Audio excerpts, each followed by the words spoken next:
गर्मियों में हमने काफ़ी सारे आम खाए होते हैं और उसकी गुठली यहाँ वहाँ पड़ा होने की वजह से गुठली से उगे हुए आम के पौधे हमें बहुत ही आसानी से मिल भी जाते हैं।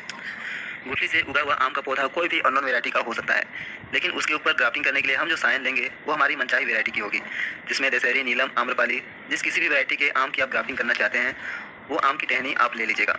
ग्राफ्टिंग में हमारा गुठली वाला पौधा रूट स्टॉक कहलाएगा और हमारी मनचाही वैरायटी के आम की जो टहनी हम लेंगे वो सायन कहलाएगा, जिसमें रूट स्टॉक अननोन वैरायटी का हो सकता है लेकिन सायन हमारा सिलेक्टेड ही रहेगा।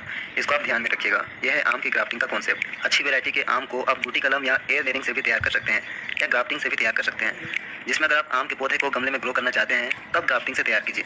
ग्राफ्टेड आम के पौधे ज़्यादा हाइट तक नहीं जाते हैं और कम हाइट में ही घने हो जाते हैं, जो कि गमले में ग्रो करने के लिए बिल्कुल सही है। और ये करना कैसे है वो आप इस वीडियो में देखेंगे। आम की ग्राफ्टिंग में 100% सक्सेस और फास्ट रिजल्ट पाने के लिए इस तरह से आप टहनी के सारे पत्तियों को रिमूव कर दीजिएगा और इस टहनी यानी सायन को आप पेड़ में ही लगा रहने दीजिएगा। इसे आपको नहीं काटना है। इससे कुछ दिनों के बाद इसकी पत्तियों के नीचे वाले डंडे अपने आप झड़ जाएंगे। यह प्रोसेस डिफोलिएशन कहलाता है। इसके बाद जब आप इस सायन को ग्राफ्ट करेंगे तो इसके सक्सेस होने के चांसेस ज़्यादा बढ़ जाएंगे और यही आम की ग्राफ्टिंग का सबसे सही और सटीक तरीका होता है और इससे ग्राफ्टिंग सक्सेस भी जल्दी होती है। इसके बाद हमें इस सायन को अंग्रेजी के अक्षर वी के शेप में दोनों साइड से छील लेना है।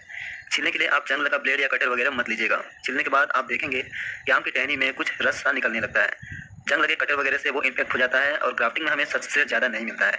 फेल होने के ज़्यादा चांसेस रहते हैं। इसके बाद अगर आप रूट स्टॉक साल भर या उससे पुराना लेते हैं तो आपको इस तरह से साइड में चीरा लगाना है। लेकिन अगर आप गुठली से उगा हुआ आम का पौधा बिल्कुल नया वाला लेते हैं जो महीने भर का हो तो आप उसमें बीचों बीच चीरा लगाइए। सायन को रूट स्टॉक में अच्छे से अटैच करने के बाद आपको इसको बिल्कुल अच्छे से एयर टाइट बांध देना है। बांधने के लिए आप कोई भी स्ट्रेचेबल प्लास्टिक ले सकते हैं जो लचीला हो, खींचने में आसानी से खींचा जाए। इसके लिए हालांकि ग्राफ्टिंग टेप भी आती है, पर इसे अगर आप नहीं भी लेंगे तब भी कोई दिक्कत नहीं है। ये ज़्यादा मैटर नहीं करता है, बहुत ज़्यादा कोई इंपॉर्टेंट नहीं है। ग्राफ्टिंग करने के बाद इसे प्लास्टिक से कवर करके इसे इनडायरेक्ट सनलाइट वाली जगह पर रखेंगे जहाँ पर धूप छनकर आती हो। डायरेक्ट सनलाइट नहीं आनी चाहिए। और जैसा हम दूसरे प्लांट की केयर देखभाल करते हैं ठीक उसी तरह से इसकी भी करनी है। मतलब कि अगर इसकी मिट्टी ड्राई होती है तो उसमें हमें पानी भी डालना है और इसके ग्राफ्ट पोर्शन को हमें बिल्कुल भी खोलना नहीं है। दोस्तों, ये अपडेट 16 दिनों का है।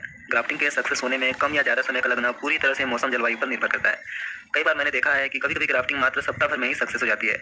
नए नए पत्ते निकलने लगते हैं तो कभी कभी 30 से 35 दिनों तक का समय भी लग जाता है। इसलिए इस पर आप ध्यान मत दीजिएगा। यहाँ पर सबसे ज़्यादा ध्यान देने वाली बात यह है कि ग्राफ्ट पोर्शन के नीचे जब अनवांटेड सर्कस निकलने लगते हैं तो उसे आपको तुरंत हटाना है। अगर इसे नहीं हटाएंगे तो हमारी ग्राफ्टिंग सक्सेस होकर भी बाद में सूख जाएगी। ग्राफ्ट पोर्शन के नीचे जो भी ग्रोथ आपको दिखाई देती है वो अनवांटेड सर्कल ब्रांच है, जिसे हमें ग्रो होने से रोकना है। अभी ना तो हमें इसे खुली धूप में रखना है और ना ही इसके ग्राफ्टेड वाली प्लास्टिक को खोलना है। हमें अभी इसे फिर से प्लास्टिक से कवर करके इसे इनडायरेक्ट सनलाइट वाली जगह पर रखना है, लेकिन इसके नीचे वाली प्लास्टिक को हम थोड़ा बहुत फाड़ कर इसे ओपन कर देंगे।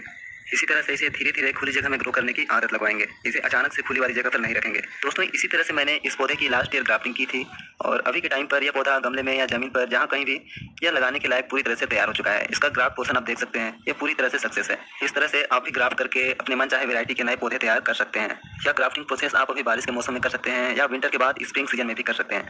अभी बारिश के मौसम